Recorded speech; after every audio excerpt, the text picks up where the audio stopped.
We're here at the Animal AgTech Innovation Summit in Dallas, Texas. Now, I'm here with Ron with FreezeM, and they are taking a new approach on different proteins. So, Ron, why don't you tell us a little bit about what y'all are doing at FreezeM?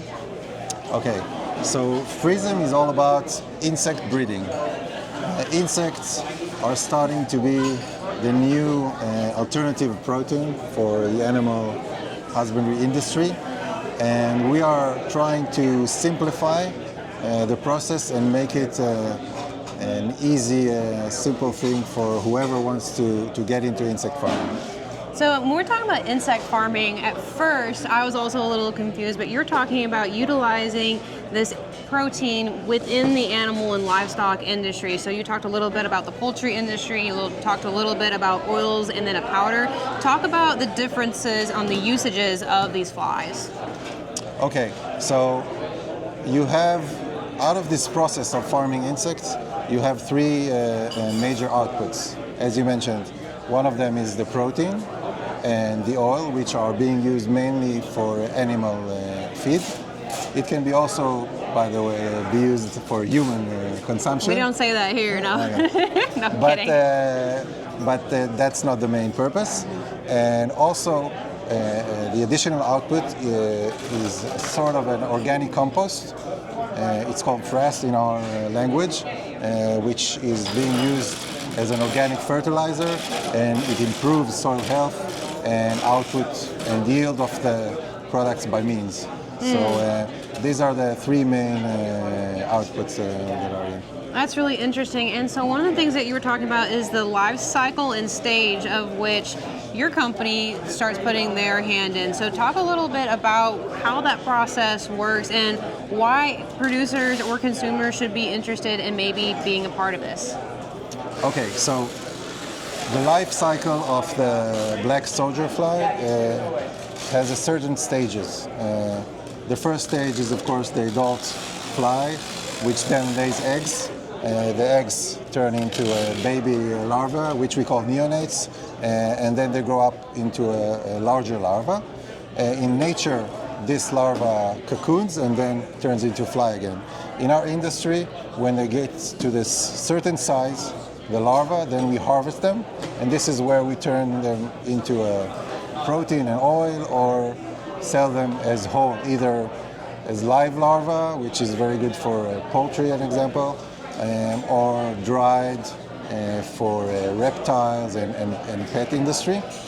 We come into the picture in the breeding stage, which is the most complex part and unstable and requires knowledge in entomology and biology.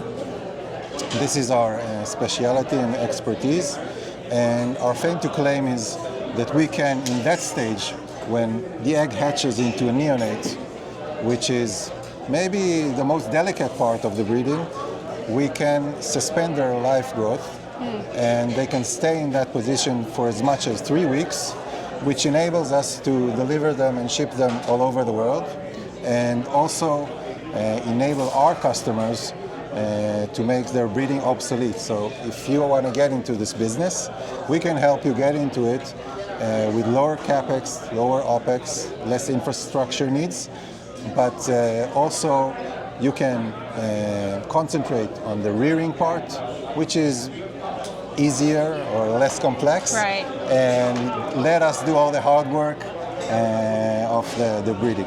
That's exciting. And so to put it in perspective, the fly life cycle is rather short compared to, well, most life cycles of living creatures. So to extend that 3 weeks is really impressive. What is, for those people who don't know, what is their typical life cycle and what does the timeline look like for that on a just natural basis? Okay, so usually after the egg hatches and the larva starts to grow, it takes around 14 days until it reaches its maturity and being harvested. We sometimes divide this stage to two. It depends on the operational. But some projects, they have an intermediate stage. It's called the nursery stage, which takes 5 days, and then the rearing stage, which takes 7 days. Some farmers like to do it all the way through without this intermediate stage. But with our neonates, you can even shorten that time by 1 to 2 days, which accounts to about 20% of their life cycle. So that means that you can have 20% more production cycles in the same time, and that's money.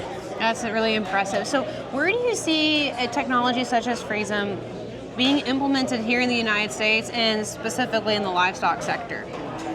Okay, so in general, there's a global need for alternative proteins for all live sectors.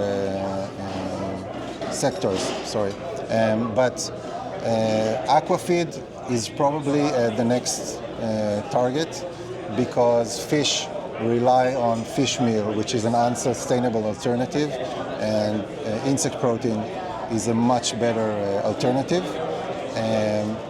Pets actually have been the first industry, the pet industry has been the first one to adopt this kind of protein, because, you know, people treat their animals as one of their family. Oh, yes. So, you know, if this baby of yours, this puppy, you know, you have no problem paying a lot of money, you know, to what you feed them. And it's actually, by the way, been shown that insect protein is hypoallergenic.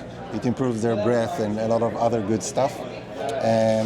After the aquaculture industry, poultry, as I mentioned before, are a very interesting prospect, because first of all, the US, of course, is a huge producer of poultry, but there are a lot of benefits in terms of health and otherwise for poultry when they're eating insects. I don't remember if I said before about the picking or so on, but it's been also proven that chickens, when they see the live larva moving, they eat better, pick less on each other, and also because it's a great protein source because of the natural added values. Eggs are actually much higher with protein, and they become healthier. Wow. Well, we're really excited to see this type of technology come into the United States. And for those who want to get in touch with you or FreezeM, how do they do that? The best way to contact us is through our website, FreezeM.com. There's a contact form over there, just fill in. Actually, it gets straight to me, so you will contact me and I will get back to you as soon as I can. Wonderful. Well, Ron, thank you for your time. Appreciate it. Thank you so much. Great being here.